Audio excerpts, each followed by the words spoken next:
This week's best MMA bets, we're talking UFC 313. I'm going to give you guys my lock of the week, most confident picks, favorite underdogs. We'll talk Degen props of the night and then finish it out with the parlays. So make sure you guys smash the like button. If you're new, subscribe, turn the post notifications on, and make sure you share the video too. Last week was absolutely sensational. Sam Patterson, Savage Dog lock of the week hit. I locked it at plus 270, and he absolutely laid waste to Danny Barlow. That makes 3 Savage Dog locks in a row. The week before was Rob Font, and before that was Nazim Sadikov. So I'm feeling fantastic heading into this UFC 313 pay-per-view card. And you guys know, I got to keep the momentum going with this Savage Dog lock, and I'm not trying to waste any time. Let's jump right into it. The lock of the week. Justin, the highlight Gaethje. Justin Gaethje, Savage Dog lock of the week. I was surprised to see him at plus money because he had a full camp going into UFC 313. The initial opponent was supposed to be Dan Hooker, who's also a striker, so it's not like it's a complete opposition style that he's now preparing for. And he has a win over Rafael Fiziev. Regardless of what people think as far as the decision being competitive, Gaethje did some real damage in that fight. And I honestly am hard-pressed to assume he does something similar here. I was not enthused by Fiziev's next fight against Mateusz Gamrot. Even in the first round, I don't think his striking looked that great before the injury. And now he's stepping in on 10 days' notice to fight against Justin Gaethje, who's been preparing for a 5-round war against Dan Hooker, and Fiziev's the favorite? I don't get the Fiziev hype. I've never seen him as that level, like top 5, top 6. I think he lies perfectly at number 11 to like number 8. Getting past the Gaethje test, I don't think so. I think Gaethje's being completely slept on by the books at plus money. His boxing is incredibly dangerous. He still can rip big shots because Max Holloway tuned him up over 5 rounds in a fight where he got his nose destroyed early. You're going to completely write him off against Rafael Fiziev? The guy who he did beat before and did immense damage to him in that fight too. Chopping leg kicks are on point for Gaethje. And when he's on one, he's absolutely on one. And on top of all of that, Fiziev is stepping in on short notice, coming off of a 1.5 year layoff due to injury. There's no reason Fiziev should be the favorite. There's zero reason at all Fiziev should be the favorite in this fight. And I think if you gave Fiziev some of Gaethje's former opponents, he wouldn't get through them. Somebody like a Dustin Poirier. I'm not convinced on Fiziev now turning the tide and making this run towards the top and running over Justin Gaethje on 10 days notice. I think Gaethje can hold his ground, stand his business, and win this fight. I get it. A lot of people see Gaethje, he just got knocked out bad versus Holloway. Let's write him off. It's done with for Gaethje. I don't believe it. He took the adequate recovery time. He didn't get knocked out and then jumped right back in the cage 3 months later. It's going to be 10 months. So he's been out for a while, let his body and brain rest and recover, took some time away from sparring. There's this consensus that, Gaethje, he got knocked out. It's just going to be a regular occurrence. The chin's gone. It's fucking Justin Gaethje, man. He's not like most of these other fighters. The dude is an absolute warrior. One of the most entertaining and savage fighters of all time. And he's a plus 145 underdog, and I'm not going to call him the Savage Dog lock of the week. What type of disrespect would that be if I overlooked him? Now, I recognize the opposition is dangerous. I recognize Fiziev has quality stand-up game. Kicking skills are nasty. Decent punching ability. But I'll say this, Fiziev doesn't have tremendous straight punches. And I feel like in a fight here with Gaethje, the battle of the jab, I'd favor Justin Gaethje. Gaethje, say what you want about the first fight. He got the decision over Fiziev. He did damage against Fiziev. I don't understand the narrative being pushed that he's going to be substantially worse. How do we know Fiziev is now going to be better from that last fight after an injury that kept him out for now a 1.5 years and taking a fight without a full camp? Say what you want. He was training. I had mentioned, maybe he's training, right? He knew Gamrot was wanting to fight at some point. He had mentioned the February 1st date for a rematch with Gamrot that never came to fruition. I'm sure he was training. But there is a complete difference between training and having the date in front of you, and you can't see past that day, especially somebody like Justin Gaethje. And I also like where Gaethje's head is at. Justin Gaethje is not like, oh, we'll see what happens. You know, this might be my last fight, depending on how I go. No, he's not saying that type of stuff. He's looking towards a run. He's looking towards getting through Fiziev and getting to the top and fighting for that belt again. This is not a guy that has 1 foot out the door, 1 foot in. This is a Gaethje that's going to give his soul to this fight. And I think Justin Gaethje can outwork Fiziev again, and he can beat him a second time. I'm convinced of such a fact. I'm surprised to see him at plus money. I think sometimes maybe the bookies are giving you a gift. This is the little gift bet. All right, we'll give you plus money. Gaethje probably handles him. Why is Fiziev the favorite on short notice? Injury layoff, short notice. 2 factors alone that should be a worry. Fiziev, I mean, the fight before the Gaethje one, I know he put RDA out, but I wasn't overly impressed. I've never been overly impressed with Fiziev. I think he's a talented kickboxer. I think his striking's pretty smooth. I think he's quality on the feet. For sure, he's good. Gaethje got him once. I don't see why Gaethje couldn't do it again. And it's like the narrative that Gaethje is now somehow washed, I just don't really believe that fact. I think that Fiziev could have big moments. I think Gaethje will have big moments. I think it could be a badass, tooth and nail, savage back and forth fight. But I'm not ready to say Justin Gaethje takes this L. I just don't believe it. I think you look, the Max Holloway fight, interestingly enough, he was the favorite. And I picked Holloway there. Gaethje was the favorite. And now he's running it with Fiziev, and he's a big plus money dog. When last time out, he won. Say what you want about the decision, but he did win the fight, no? I don't get how things are shifting towards this direction. It's like Gaethje just completely overlooked with Fiziev. He's definitely that guy. Are we convinced of it? Fiziev's next up. Because if Fiziev beats Gaethje, he's in the talks for a title fight or a number 1 contender fight. I guess I just don't really see it. I think Justin Gaethje should have been the favorite. The man coming off of a full camp, dialed in and ready to go to war. A reason we're going savage dog lock for Gaethje, beyond all, is the fact that I know for certain Justin Gaethje will fight for your money. And when you're throwing down on a dog, a veteran, in a high-level fight like this, I want the guy that's going to kill it. He's going to go tooth and nail. He won that 3rd round last time against Fiziev. More likely to break is Fiziev. Gaethje has no wilt in him. You have to flatline him. Holloway, sure, he did. He hit him with the perfect shot, and he flatlined him. The circumstances around that fight, though, or the early knee to the nose busting Gaethje open, definitely had an effect on him throughout. There's no excuse. He lost fair and square. But the odds of Fiziev doing something like that, I don't think so. I say Gaethje in a tooth and nail pulls through with the W. Plus 145, we're going Justin Gaethje, the savage dog lock of the week for UFC 313.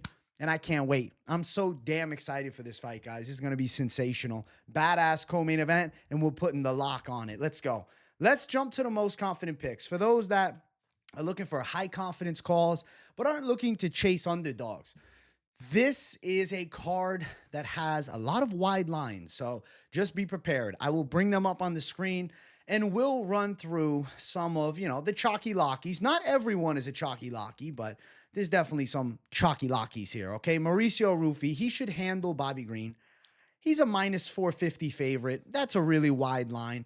I don't love the odds of the fight, but this is not the odds chase. If you're looking for the big plus money plays, we got the Savage Dog Lock, and we got favorite underdogs up next. But this is fighters that I just think are going to win. I think Rufy's style is a bad matchup for Bobby Green. Bobby has a game built upon his reflexes. Bobby has a game built upon, hands low, kind of psyching you out a bit. He's quality. When he was in his prime, he's quality, but he's 38. He's taking on a guy 10 years younger. I think the range advantage for Rufy is substantial, the quickness and timing. He's going to land a big shot, man. Bobby Green got laid to waste by Jalen Turner, right? And then, fight after that, he handled the 40-something-year-old Jim Miller. Expected. Fight after that, Paddy Pimblett gets him in the quick submission. I don't know exactly where he's at right now, but I do know that Mauricio Rufy is still a quality talent, and he's not going to get overlooked by me. I know Bobby Green's a crafty vet. And I know Rufy had some struggle late with Yontop, but there were some weird circumstances around the weights for that fight, you know, with Yontop even missing the 165-pound catch weight. That's what gave him the durability. The way that Green holds his hands low, he's not going to be able to avoid a big shot. And when Rufy connects clean on your chin, he is going to fucking flatline you. I'm going Rufy, and the official prediction is KO. The KO is around -135. Wide line for the money line, but still a confident call. It has to be. Next up, Joshua Van.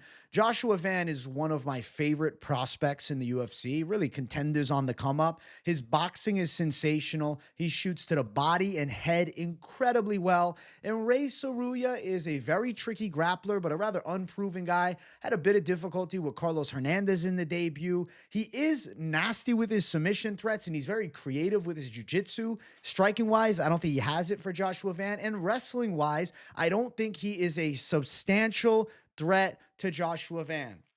Now, if you tune into the live streams throughout the week, you guys know I do the Greek Freak Lock of the Week as a joke. The impression of Gianni, and that joke has Tsuruya as the lock, and somehow that fucking contrarian lock has won, what, 2 weeks in a row? But I think it comes to an end here, because I really think Joshua Van handles business well. Head shots, body shots, multi-shot combinations, win over Cody Djorden last time. I don't think Tsuruya's ready for this level. He's 10-0, but the O has got to go. Joshua Van to take it home, and it is money lineable at -180. Next up, we got more. Carlos Leal. Oh my gosh, the value. 8-1 favorite. Fuck. -800, Carlos Leal. That's fun. +550 from Morono. It is what it is. I think Leal pulls through. He does have power in his hands, and he's got some knockout ability. Morono tough at times, but he has been put away. A Leal knockout is not a crazy prediction, but decision's also not wild either, because Morono's been tooth and nail with a lot of decent guys on the roster. He's still, competitive in fights, but yeah, I think Leal handles business. I mean, he kind of got robbed against Fakhretdinov on a debut, and now coming into this one, could potentially look even better. He was a high-level guy from outside of the UFC. Say what you want. The level is not great. Say what you want. Oh, well, he went out there and looked, against Fakhretdinov. Oh, he fought on, the PFL scene, and he didn't do all that well. He lost 2 fights. He lost to Sabito Sai, who ended up winning the damn whole thing. I am in this position, mentally, physically, spiritually. Leal is more primed and more dangerous, and he handles business against Alex Morono. Either a KO or a decision, both alive. Yeah, the money line sucks. Next up, Lucindo. I had to lock another one, and I said, woman on the come up. I'll pick her to win a close fight, -140. Of the most confident picks, I'd probably say like a little bit more worry on this. It's a close money fight, and Lemos is a really dangerous and crafty veteran of striking. Ultimately, though, Lucindo's got the takedown threat. Lucindo's striking is pretty good. She's a lot younger, right? Substantially younger. Like we're talking about 13, 14 years younger than Lemos. Lemos has had her title shot. She lost to Verna Jandiroba last time, who's a training partner of Lucindo. And I think Lucindo handles this fight here. It's a competitive one. Takedown threat is live. Punch combinations in close alive. Listen, you had to lock something else is my thoughts. I had to put another confident pick in, and I felt like this one called my name. So we'll go with Lucindo. But yeah, I feel like this one's most risky, and the odds are closest, so makes sense. I want to jump to the next section. I want to talk about my favorite underdogs outside of the Savage Dog Lock. I won't lie to you guys. I am confused by some odds here. There's some damn wide ones that shouldn't be. I said for this card, throw the odds out the window. It's about to be chaotic warfare. So let's bring up 4. I actually got a 5th one that I'll be dropping as well. So we'll run through the lineup. First up, Bruno Ferreira. I think that he's going to knock out Petrosyan. Somebody in my comments said I used a Pythagorean theorem to justify my pick here, and I will. I think the fact that Petrosyan has shorter arms but will be punching down at the shorter Ferreira because Petrosyan's a good amount taller, he's going to get caught with a big shot over the top. I think Bruno's going to end up knocking him out. +112 for the KO. I think it comes to fruition, or rather for the money line, excuse me. The KO is a little more plus. What is the plus for the KO? Now we got to get it. KO +225. I think Ferreira catches him with some big shots over the top, man. Without a grappling threat, Petrosyan hurt on the feet. Ferreira's a demon. He's going to keep coming at you like a fucking tornado, like a real Tasmanian devil. And if there is anybody landing takedowns here, it's probably Ferreira. I'll say Bruno Ferreira's a live dog. Quality call. I'll pick him as a dog. I'll put him in the favorite dog section. Let's keep running through. Jalen Turner. This one's nerve-wracking too because it's a nail biter. But Ignacio Bahamondes is not battle-tested like Jalen is. Hence the reason I picked Jalen. He lost in a close fight with Dan Hooker, split decision. The Moicano fight was unfortunate. He dropped him bad. He got out grappled, but Bahamondes is a striker. Really, I'm curious to see how two of the tallest guys at the weight class fare against one another because they're not used to fighting tall guys like this. The way I line it in my mind, right, when I think about it, I'm like, okay, Jalen Turner and Bahamondes, maybe Turner a little quicker, Bahamondes a little nastier with the kicks. I know people are riding high with Ignacio's win over Manuel Torres, but Torres was not battle-tested either. And when shit hit the fan, he just started swinging wild. He didn't know how to adjust his game plan. Turner's a talented guy who's well-versed, and he's fought high-level competition. Yeah, he's had mixed results on paper, but split decision against Dan Hooker. The Gamrot fight, I know, is Gamrot on short notice, but still, split decision against Gamrot. The fact he dropped Moicano bad, he knocked out Bobby Green easy. I think Turner can pull through, and he's still rather young at 29. And Ignacio, 3 fights ago, he did get handled by Ludovic Klein, so that's kind of a factor as well. We shall find out. I call that a 50-50 fight, but I feel like Turner pulls through, and that's why I'm picking him. Next up, we got Ozzy Diaz. The reason I'm picking him is because I feel like Djorden Santos is overrated. I was not high on him coming into the Contender Series, and then he ended up winning. He was a big dog there. We overlooked, I guess, his versatility, his striking's quality, his clinch works quality, but I don't know, man. He's fought a lot of Brazilian cans. I'm just not sold on him. Ozzy Diaz is one of those just dog tough journeymen, and I feel like he is a difficult debut. Now, Ozzy Diaz got destroyed in his UFC debut, but he had to fight against Mingyang Zhang at 205. This fight's also at 85. He also lost to Joe Pyfer on Contender Series. But at the end of the day, he has proven in the past to be able to outdog people. Sure, he doesn't get through Pyfer, who's ranked, or doesn't get through Mingyang Zhang, who's on his way to the top 15 of the light heavyweight division. I think he can get past a Brazilian that I'm just simply unsure of. Djorden Santos doesn't jump off the page as prospect to watch for me. I just wasn't impressed. He's a little clunky in the striking. He leaves vulnerabilities. He's going to be shorter by a good amount here. He'll have some reach disadvantage too. Jab of Diaz is not bad, followed by the cross. I think he can land something big in the second and third round and maybe knock him out. I'm going Ozzy Diaz. Plus 157 range for Ozzy, man. Ozzy's going to outdog him, man. I saw this weird thing. Ozzy Diaz all week's been getting followed around by some German Shepherd. Before the fight, he just randomly found one and it wouldn't leave him alone. It's like, really, the dog money's just calling his name. That's a universal sign that Ozzy Diaz is going to pull through as a dog. So, bang, Diaz for the W with a little superstition on the wall, Next up, this is a nerve-wracking one, but Francis Marshall and Mairon Santos is much more of a 50-50 fight, and I was shocked to see the odds at plus 260. I'm picking Marshall because I believe he can land some key takedowns and win some key exchanges with his aggressive, pressure-based style, very reactive striking, which I think comes in handy here against a very tactical Mairon Santos, who is riding high off of a great knockout of Khan Ofli, but it's T-Rex Arms Ofli with a 66-inch reach. Carpenter. I call Marshall Carpenter by mistake. Oh my gosh, I'm sorry, man. Francis Marshall has the same reach, same height as Mairon. Physicality's a factor. It's not like Mairon Santos ran through Guillermo Torres and Edwin Cooper Jr. on the freaking Ultimate Fighter. On the show, he was getting through by this much. And now he knocks out a Khan Ofli, and next thing you know, it's like, oh my God, this is the next Brazilian prospect to watch. I don't believe that yet.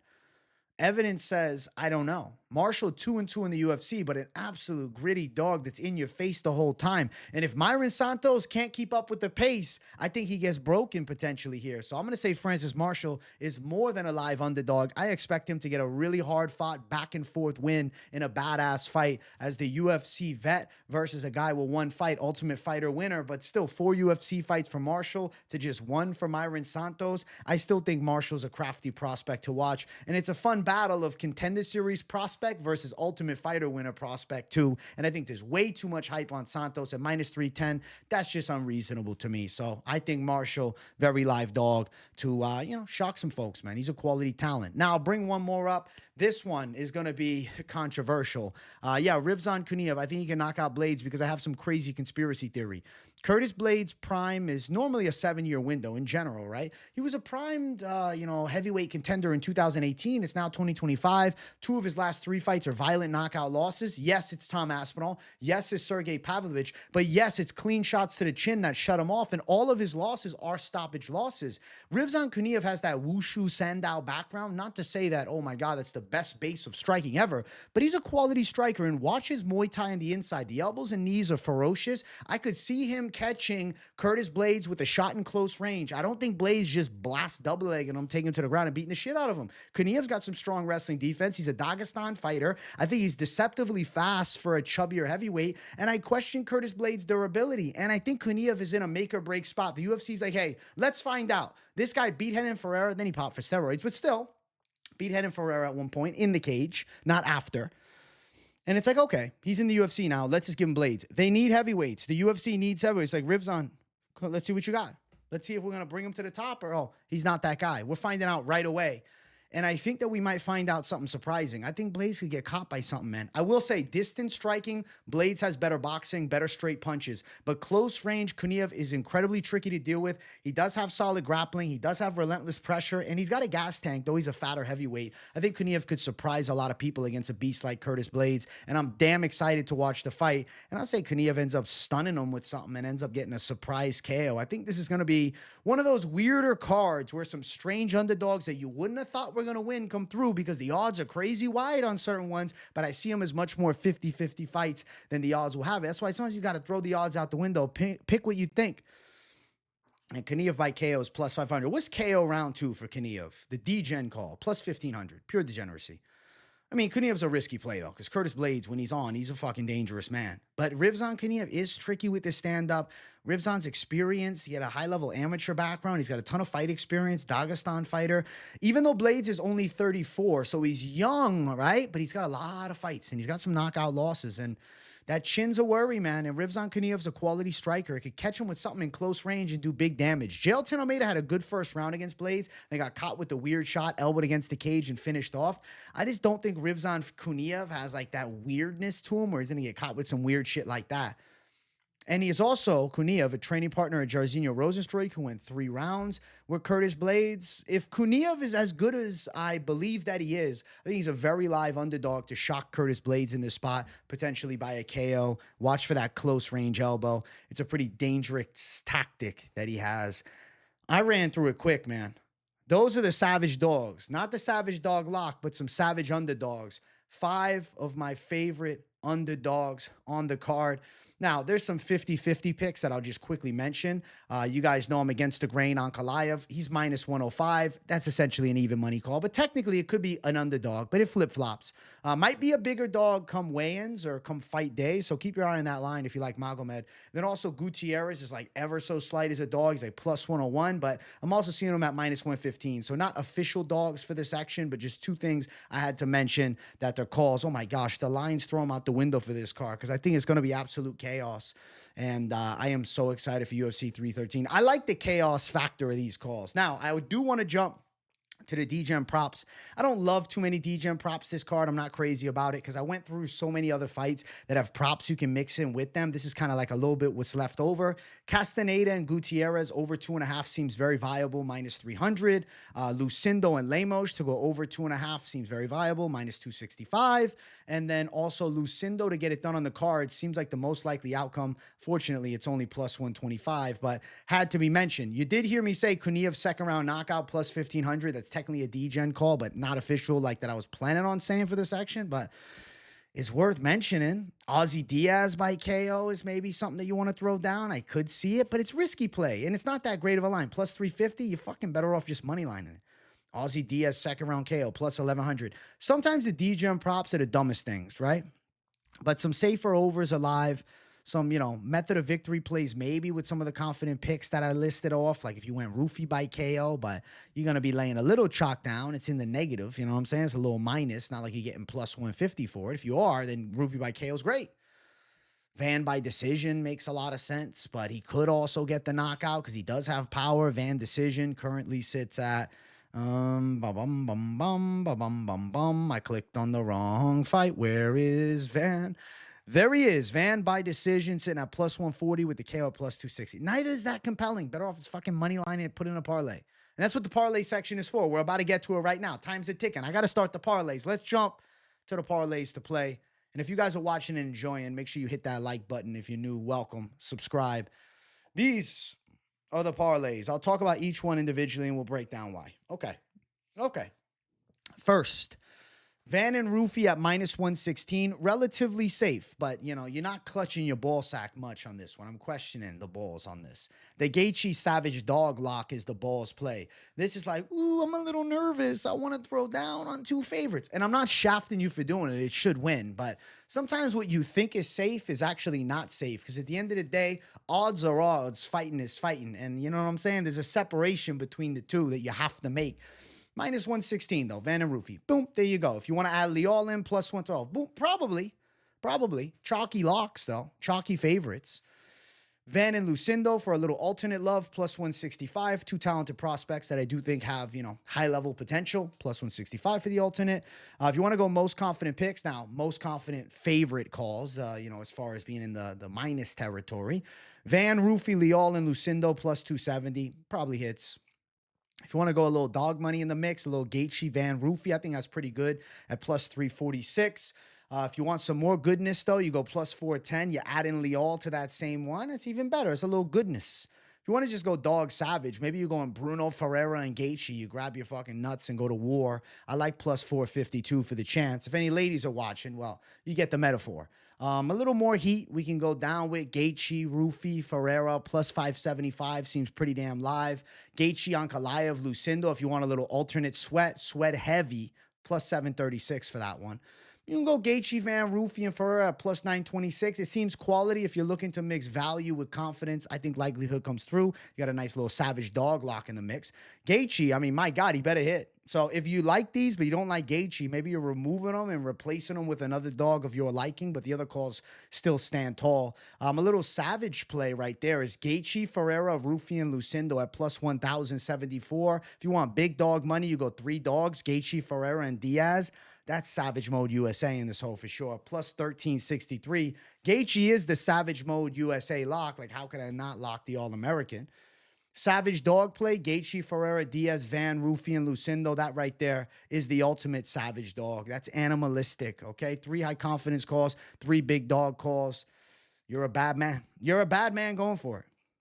And then the most confident picks plus the savage dog lock. This play on the side, right under here. Gaethje, Van, Rufy, Leal, and Lucindo, plus 787. I think there's a good chance that all the confident picks hit clean. And I think there's also a very great chance that the savage dog lock of the week, Justin Gaethje, makes us all proud and brings it home. And, you know, still got a chance for the throne. I don't know about him beating Makhachev, but I think he's getting past the short notice Fiziev, who's been out for a year and a half. And I'm ready for Gaethje to go out there and absolutely thrive. So those are the parlays that I cooked up that I like, because I want to bless you guys with a little more at the end. We got the 4 most confident, right? Mixed with Gaethje. You already see it, plus 787. But because I just want to go animalistic savagery, I'm just curious. If you added in, you know, a slew of underdogs like Bruno Ferreira, Francis Marshall, Rivzan Kaniev. This is not a recommendation. Jalen Turner. You got plus 56,205 if you added in Marshall, Ferreira, Kuniev, and Turner. You want to throw Ankalaev on it too, you got plus 112,510. That's Degen. It's a fucking lottery ticket. If it came to reality, holy shit. It'd be Mystic Mac territory. But at the end of the day, I mean, parlays are where the books are winning money. You know this. Please don't blindly tail. Do your own research. These are my thoughts, okay? I'm trying to tell you what I'm thinking so you can line up what you're thinking and you can put it together for your highest likelihood of success, not just blindly tailing. If you're just throwing a couple bucks down, that's one thing. But if you're actually betting some substantial capital, do yourself the due diligence. Study yourself and see where we link up, okay? See where we link up. At the end of the day, remember, the bookies eat with the parlays, because that's like, for them, the money's just coming in. Because you got to win, you know, 3-4 fights in a row. It gets high risk territory. 2's better. Money line's your best bet, always. Money line is always the best. Savage dog lock is the best, okay? So let's go. Let's bring the thunder, man. We're going savage dog lock Gaethje. We got some animalistic plays, and I'm feeling good about UFC 313 and some beastly parlays. My God. Gaethje got to come through for these savage plays to come to reality. It just has to happen. It's the only way. It's the only way. And I won't have it any other way besides high-risk savagery, because you guys know I'm bringing the thunder. Thank you guys for watching this week's Best MMA Bets. I had a lot of fun today, man. I was going kind of wild and ballistic. Kind of wild and ballistic today. I felt like crazy high energy. Thank you guys for watching. I love you all. Smash the like button if you're new, subscribe, and turn those post notifications on. Daily videos and live streams. You don't want to miss a thing. Let me know in the comments what you think of my Savage Dog Lock of the Week. You think Savage Mode USA in the show? Let's find out. We will find out. We will find out very soon. And let me know what your favorite underdogs or favorite locks are, whatever you want to call them, most confident picks, whatever you got. Parlays, let me know down in the comments. I want to see what the people are doing. W in the comments if you got nothing to say. That's it for me. I'll see you all in the next one. Much love. Peace out.